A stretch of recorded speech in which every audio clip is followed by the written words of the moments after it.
geldiğinde en çok sevdiğiniz şey ne? 100 kişiye sorduk. 96 tanesi Ramazan pidesi dedi. O 4 kişi de niye demedi? İnanın kimse bilmiyor. Ramazan pidesi yapmak çok kolay. Her şey toplam 4 malzemeden oluşuyor. 4 basit malzeme. Önce maya ile çalışıyoruz. Derin bir kaseye yaş maya ve suyu ekliyorum. Mayayı oda sıcaklığındaki suyun içinde çözelti haline gelene kadar iyice çırpıyorum. İşlem bu kadar. Unu boş Optimum mutfak makinesinin geniş ve derin haznesinin içerisine koyuyorum. Dikkat ettiyseniz burada hamur ucu takılı, daha iyi her şeyi karıştırsın diye. Sonra mayalı karışımı içerisine ilave ediyorum. Optimum'un kafasını indiriyorum. Düşük devirde yavaş yavaş karıştırmaya başlıyorum. 3 malzeme bir araya girdi. Şimdi sırada 4. malzemenin ekleneceği an var. İçerisine tuzu da ekliyoruz. Ama tuzu mümkünse maya her yere bulaşsın, ondan sonra ekleyin ki maya çalışabilsin. Bu dakikadan sonra yapmam gereken şey devri arttırmak. Bosch Optimum mutfak makinesinin 1500 wattlık gücüyle bunu yapmak çok kolay. Ayrıca bu böyle değişik dönen kafası etrafındaki her şeyi güzelce alıyor. Kenarda köşede hiçbir şey kalmıyor. Elle yaparsanız parmaklarınızın arasına kadar yapışacak seviyede ıslak bir hamur bu. Elle yaparsanız bol bol un basarsınız, tadı hiç güzel olmaz. O yüzden Bosch Optimum mutfak makinesi 7. ayar 1500 watt. Ver gazı.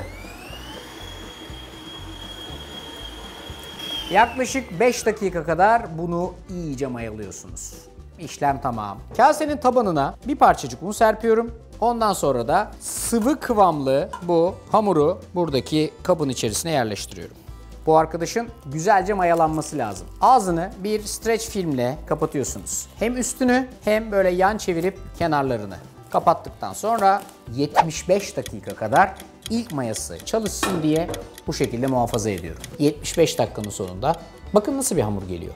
75 dakikanın sonunda kabaramazsın kel Fatma dediğimiz bu hamur, bak hem de ne biçim kabardı. Maşallah var. Streçini çıkartıyoruz.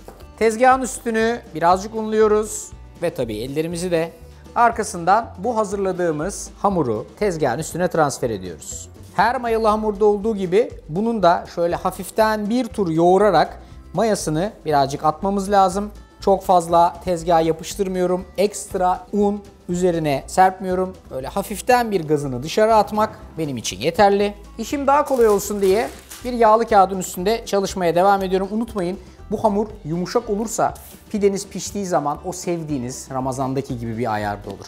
Alıp bunu direkt olarak bir fırın kağıdının üstüne böyle serpiyorum. Ellerim hamura yapışmasın diye birazcık yağ sürüp bunu şu şekilde güzelce istediğim boyuta gelene kadar açıyorum. Elimle açabildiğim kadar geniş açtım. Bundan sonra parmaklar devreye giriyor. Kenarına genişçe bir iz yapıp sevdiğimiz o Ramazan pidesinin kalın kenar pahını yapmaya çalışıyoruz. Bunu mümkün olduğu kadar derin yapmaya çalışın çünkü mayalanma devam ettikçe bu ara katların hepsi kayboluyor. O yüzden elinizden geldiği kadar hani o tırnaklı pidelerde yapılan gibi şöyle bir bastırın, izini iyice verin. Ondan sonra orta katman bastırıyorsunuz. Yan çevirip bir de bu şekilde bastırıyorsunuz. Bu son dokunuşları da yaptıktan sonra üstüne birazcık çörek otu serptik mi pidemiz fırına gitmeye hazır.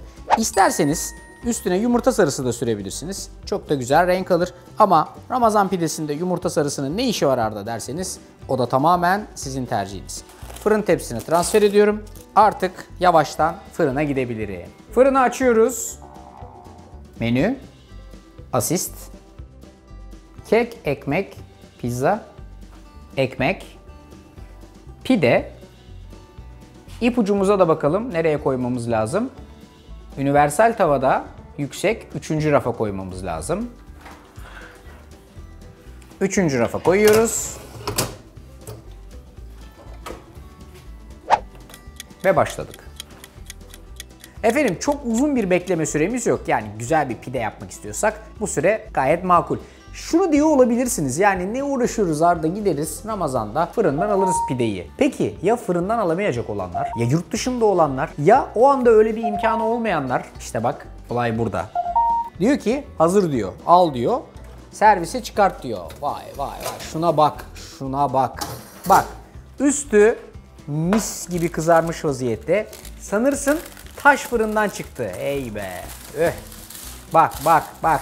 filan, şu artistik hareketler, evde böyle bir sanat eseri yapmanın size verdiği bir mutluluk. Bak şunun altının güzelliğine bak. Mis gibi, nar gibi de pişmiş, süper vaziyette kızarmış. Tabii ki hiçbir zaman bu pideyi böyle yemeyeceksiniz. Birazcık soğutacaksınız, ondan sonra yiyeceksiniz. O yüzden üstüne mutfak havlusu veya bir torşon şu şekilde serin ve birazcık dinlendirin.